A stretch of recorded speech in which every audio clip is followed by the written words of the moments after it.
Salut les petits loups, Pascal, Tom Boxer à Paris. Aujourd'hui on va vous présenter une nouvelle moto, ça fait une semaine qu'on l'a récupérée. On va vous parler de la Voge 650 DSX. Alors c'est un modèle qui était hyper attendu. Ce qu'il y a de bien en ce moment chez Voge, c'est qu'on a la gamme qui est en train de se surmultiplier. On a de plus en plus de motos, donc il y a la 500 DS qui était sortie il y a quelques temps. Là ils sont en train de sortir la même avec les jantes à rayons, qui sera un peu typé trail, mais pas trop quand même. Mais alors celle-là, c'est une pure trail. Alors pourquoi c'est une pure trail? Parce qu'en fait, on a un débattement qui est beaucoup plus important au niveau des suspensions et surtout, on récupère une jante de 19 à l'avant. Alors, je vais vous reparler un petit peu de l'histoire de Voge. En fait, Voge, ça fait partie du groupe Lonsin. Et Lonsin, depuis très très longtemps, c'est le plus gros sous-traitant pour BMW. Alors, ils sous-traitent pour BMW depuis, de mémoire, 2008, où ils ont d'abord commencé à leur développer un moteur, un 650 monocylindre. En gros, BMW sous-traitait ces moteurs dans les années... alors ça a commencé en 93-94 avec Rotax, et BM a décidé en 2008 d'aller chercher une motorisation identique directement chez Lonsin. Donc en gros, ce qu'on récupère comme motorisation sur la Voge, eh ben, c'est le moteur BM. Voilà, donc c'est une évolution du moteur Rotax qu'on avait dans les années 2000, donc avec l'injection, et qu'on a maintenant sur cette moto-là. Alors on va parler du monocylindre parce que j'entends beaucoup d'a priori sur les monocylindres, où il y a beaucoup de gens qui se disent ah bon, on ne peut pas faire d'autoroute, c'est des moteurs qui sont rugueux, etc. Alors très honnêtement, je vais vous dire totalement l'inverse, parce qu'un mono, on peut rouler pendant très très longtemps à haute vitesse, surtout avec les mécaniques modernes qu'on a aujourd'hui. Alors effectivement, c'était le cas dans les années 70-80, où on avait des moteurs qui étaient plus archaïques, on va dire, au niveau mécanique, et forcément avec des montages pas aussi sophistiqués. Et forcément, les moteurs étaient moins sophistiqués, donc pour rouler à 120, 130, on n'était pas au bout du bout, mais pas loin. Enfin, un 500 XLR ou un 500 XT à 140, on était à fond, quoi. Bon, là, c'est pas vraiment le cas, ça prend quand même 170 chrono, donc à 130, ça cruise, mais vraiment sans difficulté.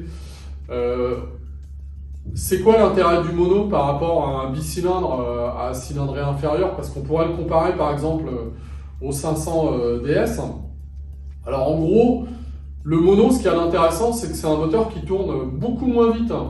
D'ailleurs, il y a une coquille qui a été faite sur le site de la DIP, donc l'importateur, c'est qu'ils affichent une puissance maxi à un régime de 8500 tours minute.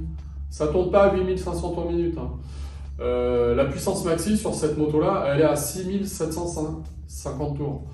Donc on est à 47 chevaux, donc c'est à peu près l'équivalent du 500 DS. Là on est à 46,9, le 500 DS il est à 46,2, donc c'est à peu près l'équivalent. Par contre la grosse différence, c'est que je regarde ma petite fiche, là, parce que j'ai pas tout en tête. Le 500 DS, on est à 42 Nm en couple maxi. Alors que sur celle-là, on est à 60 Nm à 5000 tours minute. Alors bon, ça vous parle peut-être pas, mais en gros, avoir un couple beaucoup plus important, bah, ça permet d'avoir une moto qui tracte énormément. L'extrême, c'est bah, on va prendre une Harley Davidson par exemple. Une Harley Davidson avec un bicylindre en V, c'est des motos qui tournent pas très vite dans les tours. C'est des moteurs qui sont pas extrêmement puissants, mais c'est des moteurs qui ont un couple mais phénoménal. Alors l'intérêt d'avoir un couple énorme sur un moteur, alors pour moi, c'est 10 fois plus jouissif. Ça c'est clair qu'au niveau conduite, on a un plaisir qui est surmultiplié, quoi. Une Harley, vous êtes à bas régime à 2000 tours, c'est un tracteur, quoi. Et sur un monocylindre, donc sur un 650 comme celui-là, c'est exactement la même chose. C'est-à-dire que quand vous êtes à bas régime, vous tournez la poignée dans le coin, bah, c'est un obus, ça part comme une balle. Alors à l'inverse, bah, faut pas aller chercher les chevaux dans les tours, parce que quand vous êtes à 7000 tours, bah, vous êtes déjà à fond. Voilà. ce qui est pas le cas d'un 500 bicylindre ou d'un 600 4 cylindres, où là c'est carrément l'extrême. Il faut monter à 10 000 tours minute pour que ça commence à fonctionner. Un mono, c'est pas le cas. Il faut rouler, ça se roule à bas régime, et c'est là où on a le plus de sensations. Alors, en plus de ça, ce qu'il y a d'intéressant sur un monocylindre, c'est qu'on n'a pas besoin d'avoir une boîte 6 vitesses, et là-dessus, justement, ils ont mis une boîte 5. Alors, ça évite de tricoter avec la boîte de vitesse, et la boîte 5, en fait, ben, on est toujours sur le même rapport, on peut descendre à bas régime, on reste en cinquième, hop, on accélère, donc pour ça, c'est assez sympa.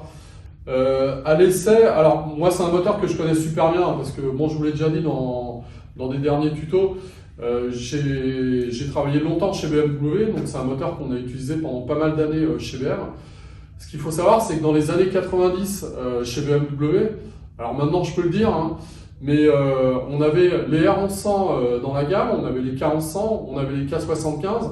Alors les K11, on avait des petits soucis, enfin, on avait pas mal de soucis au niveau des soupapes.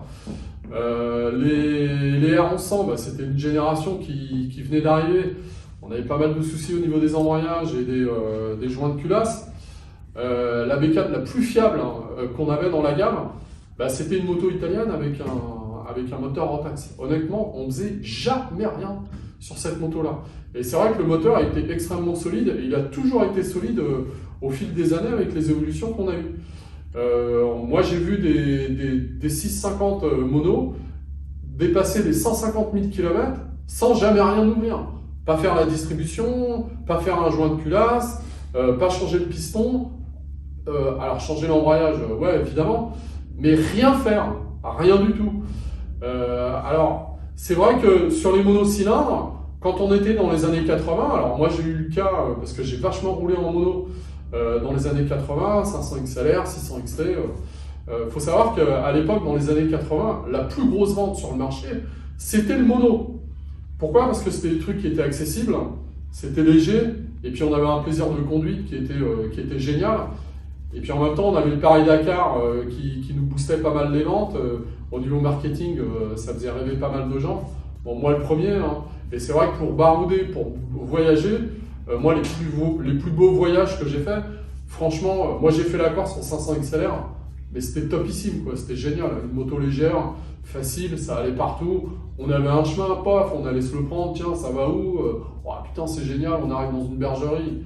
Enfin, voilà, c'était top à ce niveau-là. Et dans ces années-là, ces moteurs-là, à 50 000 km, on était, je ne vais pas dire qu'on était au bout du bout, bon, il y en avait certains qui étaient plus solides que d'autres, mais on avait peut-être déjà changé le piston, on avait refait la distribution, on avait peut-être fait un joint de culasse. Alors moi sur le moteur Honda, alors c'était les premiers 4 soupapes qui sortaient, je veux dire, j'ai essuyé des plâtres, moi j'ai fait des soupapes, j'ai fait des culasses qui étaient mortes, j'ai fait 2 joints de culasse, bon, et puis je roulais beaucoup, donc voilà. Bon, aujourd'hui, honnêtement, il faut s'enlever ça de la tête. Aujourd'hui, un 650 mono, c'est du béton armé. Vous pouvez y aller les yeux fermés. Donc les a priori que je vois souvent sur les forums ou les groupes Facebook où les mecs disent « ouais, faut pas prendre l'autoroute, machin, etc. » Je vais juste vous parler d'une petite anecdote. Moi, dans les années 2000, j'ai beaucoup couru en monocylindre. Et en fait, il y avait un challenge qui était génial, qui s'appelait le challenge des monos.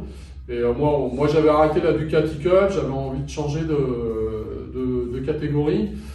Je regardais un petit peu ce qui se faisait. Alors je travaillais chez BM à cette époque-là. Et nous on avait la F650 Scarver. Donc c'était un modèle routier avec une transmission par courroie. Et on avait le moteur BM, enfin le moteur Rotax, 650 mono, donc la même chose que ça.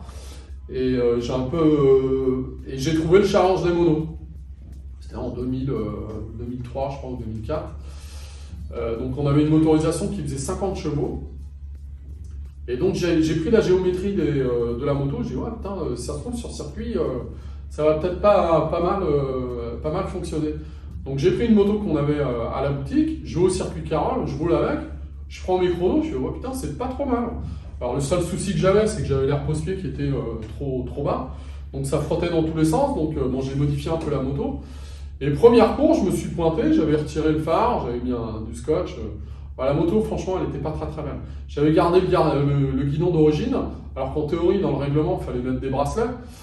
Donc c'est vrai que quand je suis arrivé dans ce championnat-là, bon, les mecs ils m'ont regardé, ils m'ont dit ouais, putain c'est bizarre ta bécane, et puis la moto venait quasiment de sortir. Première course, je fais troisième. Ah, je vous dis pas la tête qu'ils faisaient là. On dit waouh, putain ça roule son truc. Et puis alors j'avais raté la première manche du championnat parce que j'étais pas motivé, et puis bon j'ai mis un certain temps avant de préparer la moto. Et puis au fil de la saison, j'ai préparé un peu mieux la moto, j'ai préparé la suspension, j'ai mis un amortisseur Öhlins. Alors j'avais même le porte-paquet sur la première course. J'avais changé un peu j'avais modifié un peu le carénage, j'avais changé le pot d'échappement, j'avais mis un autre pot d'échappement. Et puis j'avais modifié le calage des arbres à câbles. Bon, je ne vais pas rentrer dans les détails, mais en gros on avait un règlement qui bridait la moto à la puissance, c'est-à-dire qu'on n'avait pas le droit d'avoir des motos qui faisaient plus de 45 chevaux. Et moi, ce qui m'intéressait, c'était d'avoir un moteur qui ait un couple de dingue et qui soit limité en puissance. Alors le gros intérêt, c'est que j'étais arrivé, je crois que j'avais 40 chevaux alors, je me souviens plus très bien, mais genre à 6000 tours, j'avais déjà 40 chevaux et j'avais une courbe de puissance qui était très plate, qui était très linéaire. Et avec un couple, mais monstrueux quoi. D'ailleurs j'avais changé les arbres à câbles, j'avais mis les arbres à câbles des anciennes générations qui étaient un peu plus performants. Et puis au fil de la saison, j'ai gagné des courses et j'ai fini le championnat deuxième. Et franchement, dernière course, alors elle aurait dû avoir lieu à Carole. Alors là je m'étais entraîné comme un dératé, j'avais fait des chronos de fou. Et là franchement je visais la première place et normalement je gagnais le championnat. Cette moto-là, au fil des... Alors l'année d'après, j'ai changé de championnat. Alors ça m'avait un peu énervé d'ailleurs, en fait j'étais parti un peu fâché du championnat parce que tout le monde a pensé que j'avais triché avec cette bécane-là. Il y a des mecs qui s'étaient dit ouais il y a un bouton, il change la courbe. Enfin, alors déjà je ne pouvais pas changer la courbe, alors maintenant je vous le dis, j'avais il y avait un forum. Bon, je les avais un peu charriés, je leur avais dit, il y a un truc que j'ai fait que vous devriez faire sur votre moto, c'est que j'ai mis une flèche sur ma poignée de gaz pour la tourner dans le bon sens. Alors ça les avait énervés, mais enfin bon bref. Alors c'est vieux, hein. Et en gros, cette moto-là, le moteur, on l'avait récupéré, et puis j'avais préparé une autre moto pour aller rouler en championnat d'Europe, avec une partie cycle complètement différente. C'était Dave Pierce qui m'avait fait le châssis. Et bon, j'ai pas fini le projet, j'ai vendu la moto à Didier Cantel et à son fils Amaury. Et ils ont fait des courses d'endurance avec un monocylindre en se bataillant avec des Ducati, et il y avait des 900 Ducat à l'époque. Alors le gros intérêt, c'est qu'ils sont arrivés avec une moto qui faisait 50 kg de moins que les autres. Et franchement, ils ont banané, ils ont gagné des courses avec ça. C'était assez étonnant. Donc salut les Cantel, ils se reconnaîtront. Et ça, c'était vraiment impressionnant. Tout ça pour dire que cette catégorie de challenge des monos existe toujours. Et c'est vraiment des courses qui sont super jolies à regarder. Et en fait, les mecs adorent cette catégorie-là, justement parce que c'est un caractère qu'on ne retrouve pas sur les autres moteurs. Donc le monocylindre, honnêtement, je vous invite tous à essayer cette motorisation-là, parce que c'est un kiff, mais vous n'avez pas idée, quoi. Il y a souvent des mecs qui n'ont jamais changé de catégorie, quoi. Ils n'ont jamais voulu passer au bicylindre. Pour moi, un mono, c'est l'équivalent d'un mono 650, c'est l'équivalent d'un gros bicylindre, mais au minimum 1000 cm3, pour avoir des sensations équivalentes. C'est-à-dire avoir un truc qui traque ta régime et qu'on ait une sensation dingue et qui soit vraiment aussi agréable à conduire. On va revenir un petit peu à la Bosch. Alors vous connaissez cette marque-là, on a présenté pas mal de motos. Donc là on est sur une Euro 5, donc c'est les dernières générations. On est évidemment sur une A2. Alors normalement sur le marché mondial, la moto elle fait 50 chevaux. Donc là, on a perdu un petit peu, mais bon, à la limite, c'est pas très grave. Mais ça permet de rester sur du A2. Je pense pas que ce sera une moto qu'on pourra débrider. Alors honnêtement, on n'a pas d'informations là-dessus. Bon, après, la débrider pour gagner 3 chevaux, je vois pas vraiment l'intérêt. Donc à mon avis, elle restera comme ça. Il y a des trucs qui sont vachement bien sur cette moto. Alors on va la comparer à la dernière 650 BM, parce que très honnêtement, ça se ressemble énormément. Par contre, il y a eu un gap au niveau technologique qui est énorme. Alors on va commencer par les pneumatiques. Alors la taille des roues, c'est à peu près les mêmes. Par contre, sur la BM, on était en pneu à chambre à air. Là, on est passé en pneu tubeless. Alors c'est quoi l'intérêt du tubeless? Eh ben, l'intérêt du tubeless, c'est qu'en cas de crevaison, vous réparez vous-même. Alors c'est vrai que quand on est dans des contrées qui sont, je sais pas, vous partez à l'étranger, vous êtes dans un bled, je sais pas, vous partez au Maroc, hein, vous êtes dans le désert, vous éclatez votre chambre à air, bah, la chambre à air, il faut la changer sur place, quoi. Alors si vous ne l'avez jamais fait, vous allez pleurer. Alors que le tubeless, vous crevez votre pneu. Alors déjà, la crevaison, si c'est un clou, bah, et éventuellement, si la perte n'est pas trop importante, et ben vous roulez. Et puis alors forcément, vous allez partir avec un kit réparation, mais avec un kit réparation, vous allez pouvoir réparer le pneu et puis continuer à rouler. Donc ça, c'est vraiment un gap qui n'est pas négligeable. Sur la Bosch, on a un truc qui est génial, c'est que vous avez un capteur de pression des pneus en même temps. Donc ça vous indique ce que vous avez d'air comme dans les pneus. Et je vous en ai parlé dans le dernier tuto que j'ai fait Mecha Top Boxer. La pression des pneus, c'est vachement important par rapport à ce qu'on veut faire. Si on veut aller sur l'autoroute, si on veut faire de la route et si on veut faire du chemin. C'est-à-dire qu'en fait, quand vous allez dans les chemins, eh ben, il faut énormément descendre au niveau de la pression des pneus parce que vous allez gagner en confort et vous allez gagner en efficacité au niveau des pneus et surtout avec plus d'adhérence sur la roue arrière. Donc ça c'est un plus. On a, alors les BM par exemple avaient un ABS, bah là on a un ABS qui est déconnectable. Donc pareil, quand vous allez dans les chemins, bah, le fait d'avoir un ABS déconnectable, ça vous permet de faire glisser l'arrière, ce que vous ne pourrez pas faire avec un ABS qui n'est pas déconnectable. Donc ça c'est pareil, c'est un gap qui est quand même vachement important. Alors au niveau suspension, ça a fait un gap énorme. La BM, on avait une petite fourche classique qui était bon, pas mal sans plus. Ce qu'il faut savoir, c'est qu'au niveau du poids, donc sur cette moto-là, tout plein fait, on est à 192 kg. D'ailleurs, il y a une coquille sur la nomenclature de la DIP. Il l'affiche à 170 kg à sac de mémoire. Je ne suis pas sûr que ce soit le cas. Donc, allez sur le site voge.com. Les informations elles sont quand même plus complètes. Donc là, je leur ai demandé de le corriger. Ça va être fait rapidement.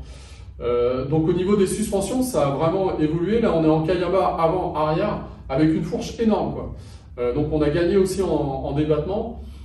Et surtout, là où on a gagné, et ça c'est vraiment génial, c'est qu'on a un freinage qui est énorme. On a repris le freinage de la 500 DS.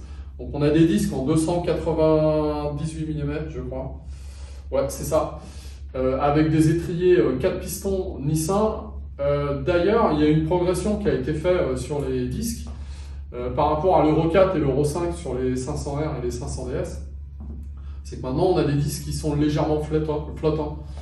Donc ça, c'est un petit gap qu'on a eu sur les Euro 5. Donc c'est pas mal. Donc voilà, donc tout ça pour dire que par rapport à ce qui se faisait sur les 650 BM, si vous avez eu cette moto-là, et ben là, on est vraiment passé sur un cran nettement au-dessus. Et puis après, en termes de confort, pareil, on avait une petite bulle sur la BL. Là, on a une bulle qui protège vraiment bien, avec 3 positions, donc vous la réglez en fonction de votre taille. Moi, j'ai roulé pas mal avec, on avait la moto de presse qu'on nous avait filée. Bon, la bulle en position haute, pour moi, c'était très bien, je vois bien au-dessus. Et franchement, ça passait nickel au niveau du casque. Je vous rappelle, ma taille, je fais 1m73. La bagagerie, on en a parlé dans les derniers, quand on a parlé de la 500DS. Aujourd'hui, c'est Lonsin qui fabrique la bagagerie pour BM.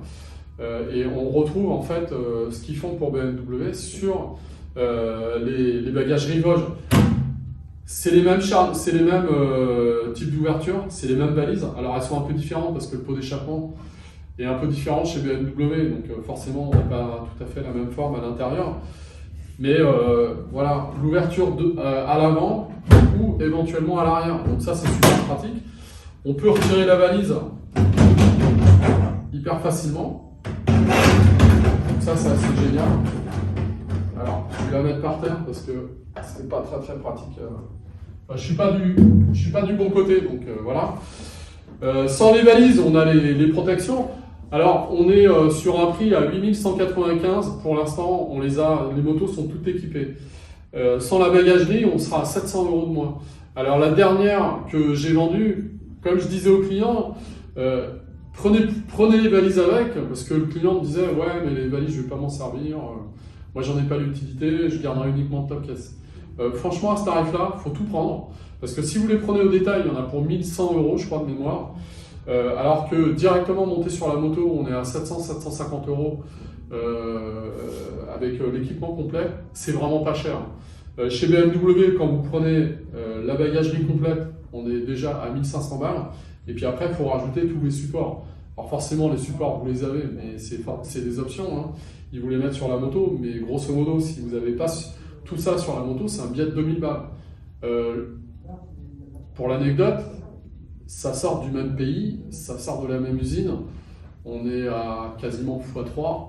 Là, il faut qu'ils m'expliquent comment ils font. Mais bon, ça, c'est un autre débat. Voilà. On va détailler la moto. On est en Pirelli à l'avant et à l'arrière. Donc, c'est des pneus typés trail. On a les pare-cylindres qui sont de série. Alors, ils sont un petit peu dégagés sur les côtés, mais c'est pas plus mal parce qu'en fait, ça va bien protéger le guidon, les rétros et les leviers en cas de chute. Donc ça, c'est plutôt pas mal. Au niveau du tableau de bord, alors je vous en ai parlé tout à l'heure, donc on retrouve le capteur de pression des pneus, donc ça c'est top. Température moteur, température extérieure. On a une connexion Bluetooth avec le téléphone, donc il y a juste un code à faire pour récupérer le Bluetooth sur le téléphone. Et ça va vous indiquer, alors si vous avez un système audio directement dans votre casque, l'appel entrant. Alors c'est vrai que pour le moment, c'est pas très sophistiqué. On attend des applications, on aura certainement un peu plus d'informations au niveau du tableau de bord. Pour l'instant, on ne sait pas trop. On a la consommation moyenne au tableau de bord. On a le contour, on a le voltage au niveau de la batterie. Donc grosso modo, on a tout. Ah oui, on a un truc qui est vachement bien, on a les rapports enclenchés au tableau de bord. 1, 2, 3, 4, 5. Donc ça, c'est plutôt bien. Il y a un truc qui est très intelligent au niveau de la vidange, moi j'ai trouvé ça génial. Donc là-dessus, c'est un moteur qui est lubrifié, c'est un carter sec. Alors j'en ai parlé sur les 310 Zontes, bon je ne vais pas rentrer dans le technique, ça va être trop long. Mais en gros, on a un réservoir d'huile séparé et on a de l'huile dans le moteur. Donc on a deux compartiments. Pour vidanger le réservoir d'huile, alors c'était pas très pratique sur les BM parce que on avait un petit bouchon en dessous, fallait mettre un petit bac particulier pour pas en mettre partout. Là, ils ont mis un petit raccord et ils fournissent une petite durite pour que l'huile arrive tout en bas derrière le sabot. Et puis on a une espèce de vanne, quart de tour, pour vidanger le réservoir d'huile. Ça, franchement, c'est bien pensé. Parce que pour les mécaniciens, c'est un gain de temps et la vidange, elle va être nickel, on n'en met pas partout. Donc ça, c'est un petit gap en plus. Donc comme quoi, ils ont bien raisonné leur truc. La hauteur de selle, je vais vous la montrer. Alors pour moi, honnêtement, c'est parfait. Moi, je l'aurais même préféré un petit peu plus haute. Bon, j'ai pas les deux pieds à plat, mais honnêtement, c'est pas gênant. La moto est pas très lourde, hein, donc c'est facile à emmener. Ah oui, on a les warnings de série. Alors évidemment, on est en full LED. Voilà. Moi, je trouve qu'au niveau du look, elle est magnifique. Et aujourd'hui, il y a un truc qui m'a toujours manqué dans le monde de la moto, c'est qu'il n'y avait plus beaucoup de monos. Alors je sais pas pourquoi, mais les constructeurs, ils n'avaient pas trop envie de se polariser là-dessus. En ce moment, on a le trail, ça a pris un dessus sur la vente des motos, ça se vend de plus en plus. Les gens se sont rendus compte que c'était des bécanes qui étaient tellement polyvalentes. On peut faire de la ville, c'est super pratique. La moto, elle est légère, elle est facile à emmener. On peut faire de l'autoroute sans difficulté. On peut éventuellement aller dans les chemins. Alors je vous invite d'ailleurs à regarder, il y a plein de randonnées maintenant qui sont organisées pour aller se balader dans les chemins. Donc il y a il y a plein de groupes pour ça. Il y a des diagonales nord-est de la France, sud-ouest de la France en chemin, et les mecs ils partent avec des trucs, des 1200 GS, plein de monos, etc. Il y a beaucoup le mono classique revient à la mode. Justement pour faire ça, donc les mecs ils ont du mal à retrouver des 600 XT, des 600 XLR, enfin toutes les motos qu'on avait dans les années 80, parce que bon elles sont dans des états plus que moyens. Donc bah voilà, ça va être top. Le moteur, je vous le fais écouter. Voilà, donc c'est hyper silencieux. Caractère de mono. Voilà, donc en gros, on a fait le tour. J'espère que j'ai rien oublié. Au niveau du prix, on est à 8195 €. D'ailleurs, sur toute la gamme Vosges, alors je vais le détailler sur nos réseaux, mais on va avoir des prix intéressants justement pour bien lancer cette moto-là. Alors ça va pas durer, hein, parce qu'en septembre, ça redeviendra normal. Je vous dis à la prochaine. N'oubliez pas de cliquer, partager. Abonnez-vous, on a vraiment besoin de ça. Plus il y aura d'abonnés, plus on sera vu, donc plus ce sera intéressant. Venez nous voir, donc 237 rue Marcadet, 16 rue d'Oslo. La prochaine vidéo, je sais pas ce qu'on va faire, mais on va bien trouver. Je vous dis à la prochaine, salut les petits loups, ciao ciao!